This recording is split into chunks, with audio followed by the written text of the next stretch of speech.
We are back. And so, Thom Latimer. Oh, this is night 2 of NWA 75th anniversary. Yep. Thom Latimer versus Chris Adonis for the World Television Champion. And if Latimer won this match, this would be his 7th consecutive title defense that was successful. So now he has the opportunity to go for the World Heavyweight Champion. Right. So he was successful. The match was a fun opener, but once again, it would have been better if maybe we did some promotion on it. Yay! Like on Power and NWA USA. You have so many places to do that, and yet nothing. Because this was not on the card until the day before. Right. Like both nights. Right. So it was just very weird. I like both guys, don't get me wrong, but come on, Billy Corgan. You can do a little bit better. Or William Patrick Corgan. It was a crossface for Thom Latimer to win. Hooray. I'm going to give it Orange Cassidy thumbs up. All right. Women's World Tag Team Champions. M95 taking on Pretty Empowered. It was a match. There's not really too much to say. Bless their hearts. They tried their best, but the crowd was sort of dead for this one. Yeah. It's just... it feels so directionless with these women's tag team champions because now Pretty Empowered have them again. I mean, isn't every women's tag division at this point kind of directionless? I think there's more directions with some than others, but right. I mean, I think the Knockouts tag actually have more of a cohesive direction than NWA. Oh, absolutely. Where they actually had teams last time when they introduced these belts. It's like, oh, Pretty Empowered. Okay, we get it. Pretty Empowered are a fine team, but maybe let's keep it on M95 for a minute. Yep. Because didn't they just win these belts? Like, I don't know. I thought they lost. Yeah, I thought it was the last pay-per-view. So it was kind of a spit in a pail. Right. You know? Whatever. Anyway, it was code red for Pretty Empowered to win. I guess they wanted to do this because one of the there was a newer member of Pretty Empowered who didn't have the belt because it was Kenzie Page at first. But obviously Kenzie Page won the Brooke Invitational and faced Kamille. Right. So this was Colby Corino and Jack Cartwheel. Jesus. The ending of this match scared the absolute crap out of me. Jack Cartwheel wanted to do a shooting star press. His legs got caught on the top rope. Oh, I remember that, yes. Yeah, and then he landed on his head. And it was like, okay, that's fun. But it was a fun match. Mm-hmm. Jack Cartwheel has a Lucha Libre style, and we know what we're getting into with it. Mm-hmm. A lot of flippies, but... that's Lucha Libre. That's Jack Cartwheel. Right. He does cartwheels. That's what he does. It was a fun match. I liked it. Yeah. Colby Corino's first title defense with this.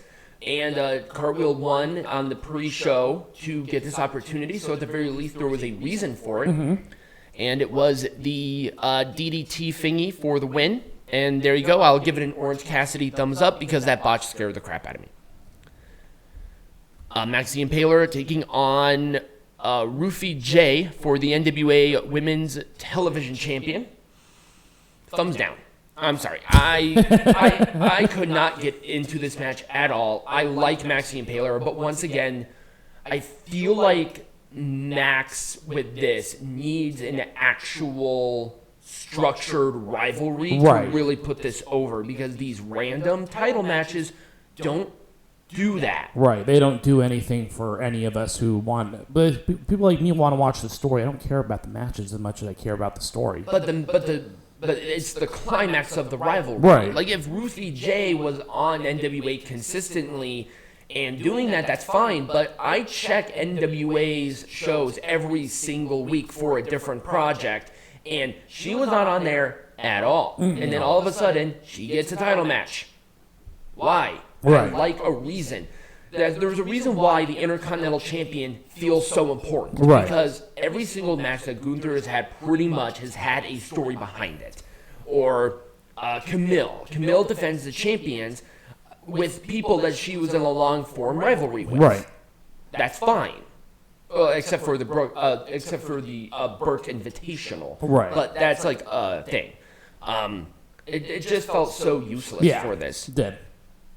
But it was a lariat for Max to win. I guess they just want to continue to book Max strong, and that's it. Yeah. Okay, here we go. This was the other one. Brothers of Funstruction taking on La Rebellion. This is why I was disappointed. La Rebellion had two of the longest reigns as NWA World Tag Team Champions throughout those belts' entire history, chronologically. Chronologically. Same thing. Anyway, but for some reason, we take La Rebellion. The only reason these teams fought is because Vampiro and Violent J were having a moan, and they're too old and or broken down to actually wrestle. We saw Vampiro wrestle. He's bad. Right. This is not WCW Vampiro, people. Right. Anyways, it was a fine match. It was fun. It was there. Yeah. This could have been better if maybe they did some sort of something. Yep. It was just more about Violent J and Vampiro, and that should not be the case given these two teams. Yeah. And I'll give an Orange Cassidy thumbs up. And that's being nice. Yeah, that's being nice. Again, like that, half these matches should not have been on the card. Yeah. It's like, come on, William Patrick Corgan, you know how to do this. Anyway, Matt Cardona taking on Kerry Morton because of the attack the night before. That was literally it. Weird. So I guess Kerry's a babyface now. I don't know. And it was a showstopper for Kerry Morton to win. It was a fine match, but I don't know why Matt Cardona had to lose this. He just won a match. This is a former NWA World Heavyweight Champion. He had to relinquish the title because he got hurt. Mm-hmm. Literally right before Always Ready, he was not ready. Ironically. But yeah, it was a fine match, and guess what? Orange Cassidy thumbs up being nice. Wow. I'm sorry. Shocker. I know. So I did not have a picture for this. I think I think Zion is hurt, so that's why they didn't have this match. But it is ThrillBilly Silas taking on Jordan Clearwater for the NWA National Heavyweight Champion. Why? Right. Once again, you put a title match on the show. Cool.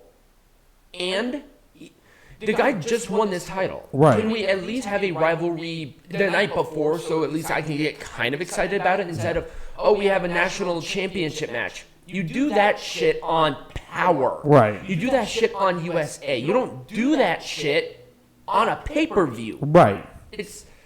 God damn it, man.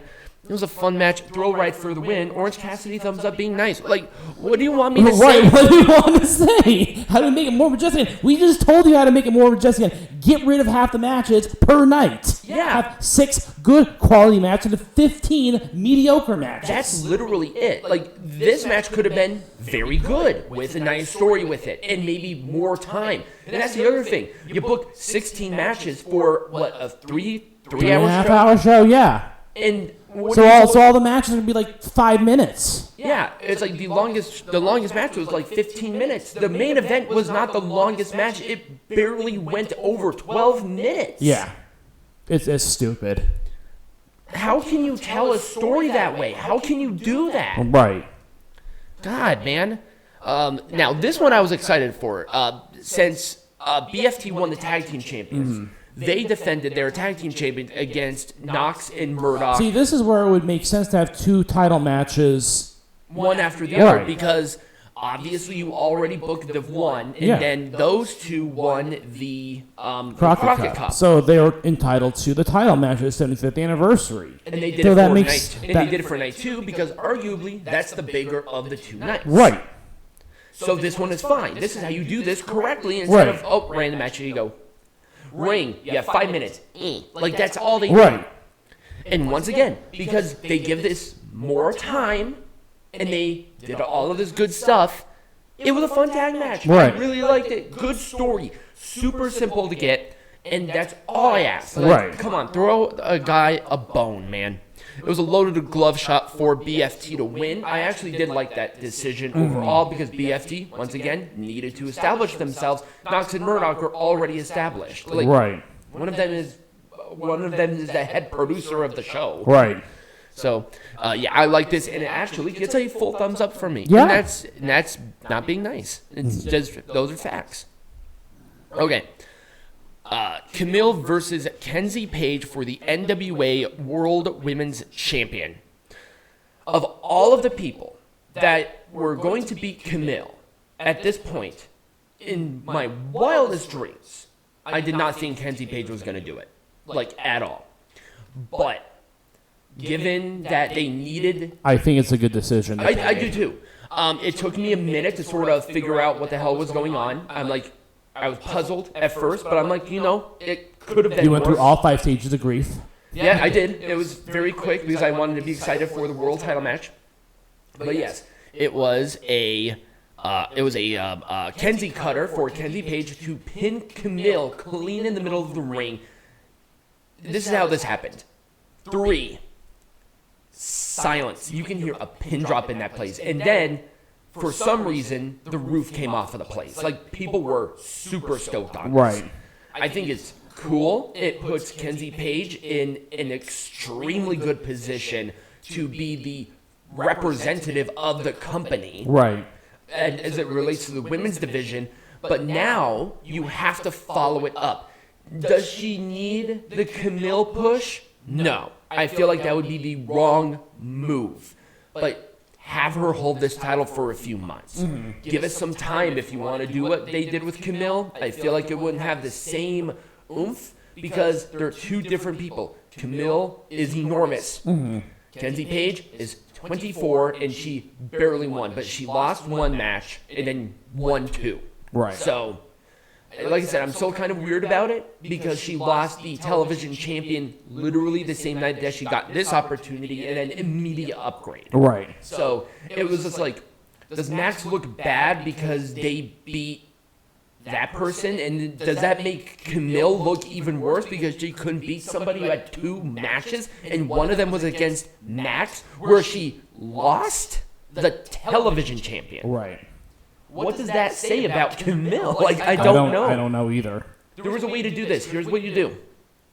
You take out the television championship match. You put it on the pay-per-view before. That's where Kenzie Page loses. You have Kenzie go through all of the stuff throughout the month, or a month and some change, till this show, win the Burke Invitational, and then beat Kamille. Right. That would have worked so much better, because now Kamille and the women's champion kind of look like jokes. Right. Seriously. Anyway, this one does get a full thumbs up. Yep. I did like this a lot, and I'm excited to see how they follow up with it. Anyway, main event. Tyrus, EC3 in a bull rope match for the NWA World Heavyweight Champion, and if Tyrus lost, he would retire from pro wrestling. and guess what? He lost. I did not believe that Tyrus was going to go anywhere else. I think he wanted to go out this way. Mm-hmm. I don't hate it. No.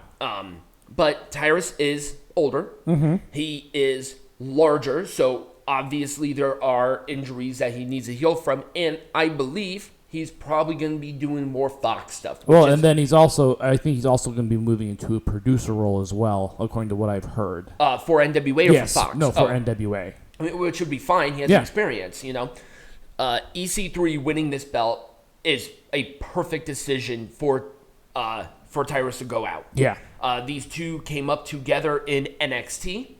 Their careers went totally different paths, and I think given their closeness, this was a great way. It was a good moment. Yeah. The match, it was fine, but that wasn't really what was the thing here. It was actually about the story with this. Mm-hmm. And I think that's why it worked on a different. It worked on a different level. Yeah.